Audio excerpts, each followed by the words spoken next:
Well, thanks, Joanne, and thanks to the organisers for this opportunity to speak at such an early stage at the Innovation Zero event.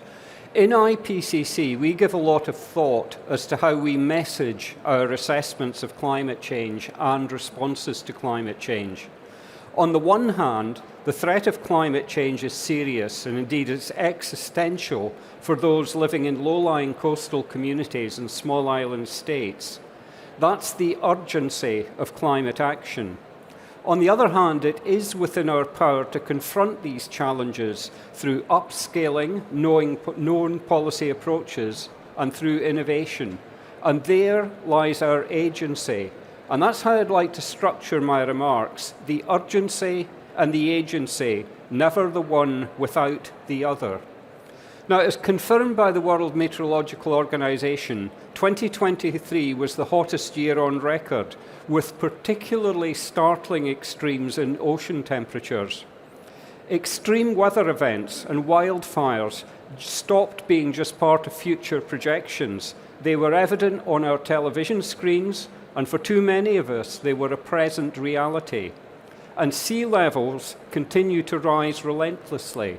And all this, we have demonstrated, is down to more than a century of human activities, including burning fossil fuels and unequal and unsustainable patterns of energy and land use. Our latest report showed that every increment of warming with every increment of warming, the world will become more and more dangerous. Before 1.5 degrees Celsius warming, new risks will emerge, such as further sea level rise, permafrost degradation, biodiversity loss, water scarcity, more extreme weather, and food insecurity. So what are the implications for people and nature? Up to 3.5 billion people globally live in situations that are highly vulnerable to climate change. Regions and communities facing challenges to development are especially vulnerable to climate hazards. And increasing weather and climate extreme events have exposed millions of people to acute food insecurity and reduced water security.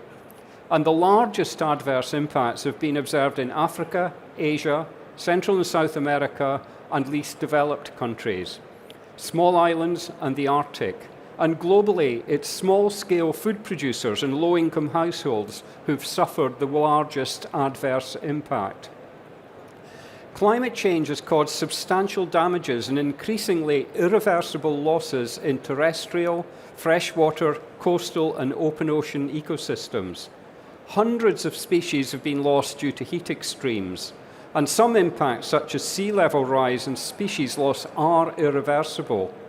Other ecosystem impacts, such as the retreat of glaciers or thawing permafrost in some mountain and Arctic ecosystems, are approaching irreversibility. Now, adapting to the climate change we have already seen and that which is projected is an essential part of the policy response. And indeed, adaptation is going to get a lot of attention in the next IPCC cycle. Adaptation action has increased, but progress is uneven. Most observed adaptation is fragmented, it's small in scale, it's incremental, it's sector-specific, and it focuses more on planning than it does on implementation. Hard limits to adaptation, as well as soft limits caused by lack of resources and institutional capacity, are being reached in some sectors and regions.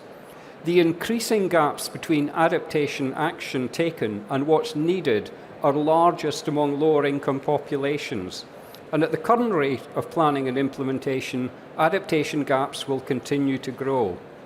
So that's the urgency, and I've managed to depress you in the last 5 to 10 minutes. But there are also clearly signs of hope. We have made progress over the last decade. Although energy sector emissions continue to rise globally, there are signs of cautious optimism. We've started to bend the emissions trend, and we have identified gigatons of avoided carbon dioxide emissions that can be attributed to policy interventions. Around 20 countries have experienced sustained reductions in emissions. Half of global emissions are covered by formal climate laws and institutions, like the UK's Climate Change Act and Climate Change Committee, and a fifth of emissions are covered by some kind of carbon pricing. There is a long journey ahead, but the train has left the station. More specifically, the costs of solar energy and batteries have fallen by 80% in recent years, while that of wind energy has fallen by 50%, making them increasingly competitive with fossil fuels. Wind and solar now meet roughly 10% of global electricity demand, and it's a textbook example of energy innovation. Starting with public support for R&D in wind and solar, as long as ago as the 1970s, we progressed to the point where market pull mechanisms, such as feed-in tariffs and contracts for difference, allowed renewable energy to make a material contribution to energy markets. And then, with economies of scale and learning by doing, costs fell, and now renewable energy can compete with fossil fuels in several parts of the world. But to secure take-up outside China, Europe, and North America, where developments have been concentrated, we need to look at the situation of developing countries that face a high cost of capital. There's a need for investment in grid infrastructure and innovative financial mechanisms to de-risk private investment. But energy supply is only half the picture, and if I might say provocatively, it's the easy part. Not to underestimate the engineering skills and financial ingenuity required to bring about gigawatt-scale offshore wind farms, but there, big decisions taken by a small number of players on corporate boards can lead to large outcomes. But we will not realise net zero ambitions unless we address the demand side and also look at opportunities in the management of land. And this involves influencing the take-up of technology and the behaviour of hundreds of millions, if not billions, of households and land managers. In the last IPCC cycle, we devoted a whole chapter to consumption and human behaviour. And the chapter posed the question, how do we meet basic human needs for shelter, mobility, and nutrition in ways that minimise emissions of greenhouse gases? And the answer was that by 2050, emissions could be reduced by between 40 and 70% just through demand-side actions. And that won't happen just because people exercise individual choices, though individual choice is important. To exercise choice, you need options, and these options exist only because of investment in infrastructure and innovative technology.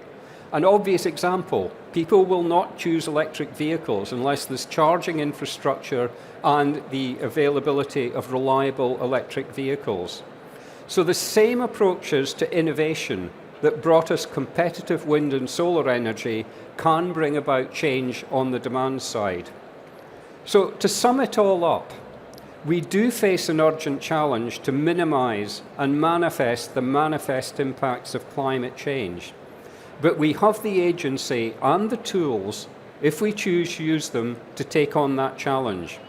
This conference is an ideal setting to explore and advance the opportunities available to us, and I wish you all well for your discussions over the next 2 days. Thank you.